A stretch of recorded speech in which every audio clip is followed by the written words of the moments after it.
Ladies and gentlemen, welcome back to Ringside Cinema. I am Money Mike, and today is my crown jewel predictions for this Saturday's WWE PLE live from Saudi Arabia. And hey, when I looked at this card, when I was putting together my predictions, I noticed something. We have 7 matches on this card. 7. We usually get 5. So can we please get like 6 or 7 matches on every PLE that's not a Saudi show and not a WrestleMania or a SummerSlam, please? Now, to be fair, the Crown Jewel Championship is going to be pointless after all this because we're going on the road to WrestleMania and we're going to forget about this Crown Jewel Championship until next year. So, to me, I think this is kind of a cool thing they can do, especially, a once a year thing where if they can get the matchups right, like they did this year. The women's, I'm kind of mixed because Liv versus Nia doesn't interest me, but Cody versus Gunther is something that I've been wanting to see as a feud ever since the end of the 2023 Royal Rumble. So yeah, if the Crown Jewel Championship is here to stay, then as long as Triple H and WWE book this to where we have good matches out of it, then I don't have a problem with this being a one-off feud. But there will be some major implications trickling down on this card that will play out heading into WrestleMania. So let's go ahead and get started. There will be no live stream for Crown Jewel. So my next live stream will be Survivor Series, November 30th, right here on this channel. So hit that like and subscribe button as I produce weekly wrestling content right here at Ringside Cinema. Now let's get into Crown Jewel. Now, as I said, the Crown Jewel Championship is kind of a one-off, and assuming that Cody Rhodes will be going up against Kevin Owens, who is facing Randy Orton at Crown Jewel.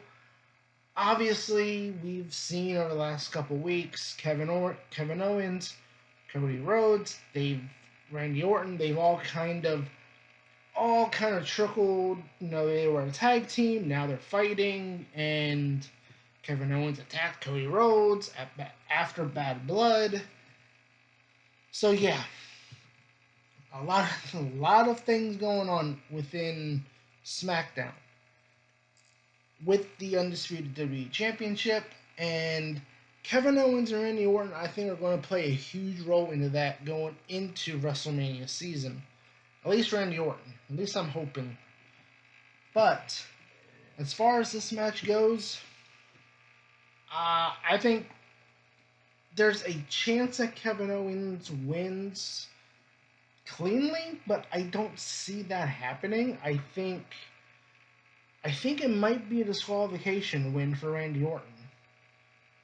But if I had to choose, I think what really makes this, or what really puts Kevin Owens over to go on to another match with Cody Rhodes, I think Kevin Owens could do like a low blow with the referee not looking. That sets up a pop-up powerbomb. 1, 2, 3. Kevin Owens beats Randy Orton. Randy Orton's frustrated. That plays more into him turning heel down the line. We have a triple threat match for the United States Championship. We have Andrade, Carmelo Hayes, and L.A. Knight. Yeah. As we saw in the Game 7 between Andrade and Carmelo Hayes, L.A. Knight was the special guest referee. They're really getting a lot of use out of this special guest referee lately. Good way to promote 2K24, and the fact that special guest referee returned to the 2K video game series. But as we saw, LA Knight, he kind of got involved and it was like a no contest. So now we have a triple threat match. And now is not the time, but I do think Carmelo Hayes is going to be the one that takes the U.S. title off of LA Knight at some point, but not now. I think Carmelo and Andrade, I think they still cancel each other out, so LA Knight will retain his title. The Women's Tag Team Championship is on the line as our champions, Bianca Belair and Jade Cargill, defend in a it's triple threat. No, wait.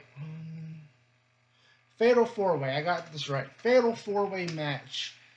It is Chelsea Green, Piper Niven, Damage Control, Io Sky, and Kairi Sane, and Lash Legend and Jakara Jackson, who I'm assuming is officially, this is their call up to the main roster from NXT, even though we've seen the NXT tag team titles go down to NXT and go between all three brands, but I imagine this is their call up to the main roster, and I think this is a pretty good spotlight on them. I think this allows them to kind of get in their high spots, show the main roster audience who doesn't watch NXT what they're about from an in-ring perspective. And then, obviously, you have Chelsea and Piper. I mean, look, it would be cool if, look, the last time we had a multi-women tag team title match was at Clash at the Castle, where Jade Cargill, Bianca Belair, they lost, where the Unholy Union got a big homecoming win at Clash at the Castle. But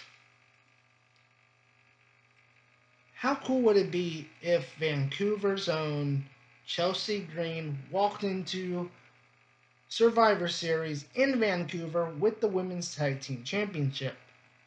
Could that happen here? I picked Chelsea Green to win Money in the Bank. My brains told me to pick Tiffany. My heart said Chelsea. My heart here tells me Chelsea because I want to see Chelsea win a title. But it's been 1 year since Kairi Sane made her return to WWE. It was at Crown Jewel last year when Kairi Sane joined Damage Control. And I think with this being another multi-woman match, this allows Bianca and Jade to lose the titles and go their separate ways. And also, Nia Jax needs someone other than Bayley and Naomi at this point. So you could move Bianca into a feud with Nia Jax following this PLE. So yeah, I'm going to go Damage Control here with the win. Alright, moving on. We have Seth Rollins, Big Bronson Reed. Now, these two have been tearing each other apart on Monday Night Raw. They've been driving Adam Pearce insane. He has so much going on. You know, he's got the Bloodline coming over from SmackDown. He's got so much going on. Then you got Bronson Reed destroying cars in the parking lot. Seth Rollins. You know, they're beating each other in the back of a truck on Raw. Like, literally. This is, like, insane. Like, I want to see more of this. Like, I'm going to see more of this feud. But I think they're going to do the typical heel wins the first match, babyface wins the final match formula. So, Big Bronson Reed wins this match here. And then I think Seth probably gets a rematch at Saturday Night's main event. And then Seth will move on to the World Heavyweight title picture for WrestleMania.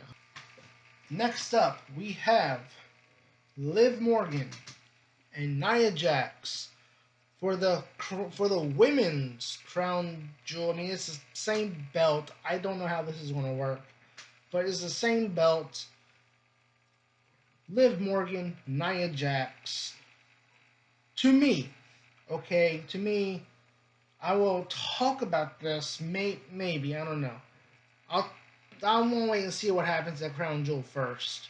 But I'll do an updated video on when I think Tiffany Stratton will cash in. But could Tiffany Stratton cash in during this match? No titles are on the line. But the question is, does she win the Crown Jewel Championship or does she win either Nia Jax Championship or Liv Morgan's? Now, personally, I think what we saw in NXT set up what I believe what's going to happen is that Nia Jax is going to win because we saw what happened with Rhea Ripley on NXT. And Rhea's going to want revenge. She's going to come to Saudi Arabia, cost Liv Morgan, and I think Nia Jax wins. And then you got Cody Rhodes versus Gunther for I guess, the men's crown jewel. I don't know how this is going to work. It's one belt, so, like, do they share the belts? But anyway, Cody, Gunther, to me, this is tough because I could see either of them winning. And to me, both men have reasons they could lose. Now, obviously, if you I talked about this earlier in the week, I said, Goldberg could potentially cost Gunther this match to set up a match with Gunther down the line. But then there's also Kevin Owens, who could cost Cody Rhodes. And I think for me, Cody's done so much already this year, he doesn't need this accolade. And it's kind of weird because Gunther doesn't need it either because he's done so much. So, to me, I'm going to go Cody Rhodes wins because I think you want to keep Cody looking strong. I think Kevin Owens wins, and then that will help set up probably a match, a Saturday night's main event between Cody and Kevin for the championship. But yeah, I think Cody Rhodes is going to lose, or no. But yeah, Cody Rhodes, I think Cody is just going to win because they want to keep him looking strong heading into WrestleMania season. And Gunther doesn't lose anything by losing here. So, he's going to lose here, and he's got a whole set of challengers on Raw that is going to be coming after him. So, because it is the return of the original Bloodline. Once I get this card up here, Roman Reigns, Jey Uso, and Jimmy Uso, the OG Bloodline, against Solo Sikoa. I'm assuming that it's going to be Solo, Jacob, and one of the Tongas. Or it could be Solo and the Tongas, with Jacob being the enforcer.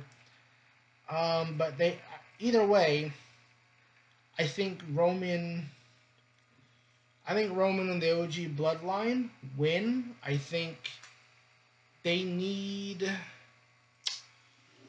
Man, this is tough. This is not a tough one because you could go either way with it, and you have the Sami Zayn factor. And now Saudi Arabia loves Sami Zayn. We have seen that over the last couple years. And Sami Zayn, we saw on Raw, he was talking to Solo. He wasn't happy with Jey going back to the Bloodline, which I agree with Sami Zayn. I think Jey really has no reason to. I talked about this in another video. You can check that out here. I said, Jey has no reason to go back to the Bloodline, so I'm hoping that this is just a one-time thing, and then Jey goes back to being main event Jey Uso. I mean, obviously you have Survivor Series, but he goes back to being main event Jey Uso, and maybe they could use this to propel Jimmy into a solo run of his own on SmackDown. Obviously, LA Knight is the current United States champion, But I think maybe once Carmelo Hayes gets that United States title, you could work Jimmy up to have Jimmy beat Carmelo Hayes for the U.S. title and give Jimmy a singles title of his own to match Jay. And I think you could use Jay kind of as a motivation, like Jimmy, dude. You look at what I've done as a single star. You can do the same thing, and like motivate Jimmy to go on his own because we know Roman's going to be either busy with Cody or he's going to be busy with The Rock. So Jimmy needs something to do outside of the whole bloodline stuff. So I like to see Jimmy go on his own singles run out of this. Hopefully this is like a 1 or 2 time thing, you know. After Survivor Series, everything is done, you know, but yeah, we have the Sami Zayn factor, and I have not seen the SmackDown spoilers. They did tape SmackDown, so I don't know what happened. I don't know any of that, but I all I'm going off of is what happened on Raw. We saw Sammy talking to Solo, so it seems like they have Sammy trying to play peacekeeper, where he's like, "Dude, I don't want to be a part of this. I don't want to join you. I don't want to join you. You know."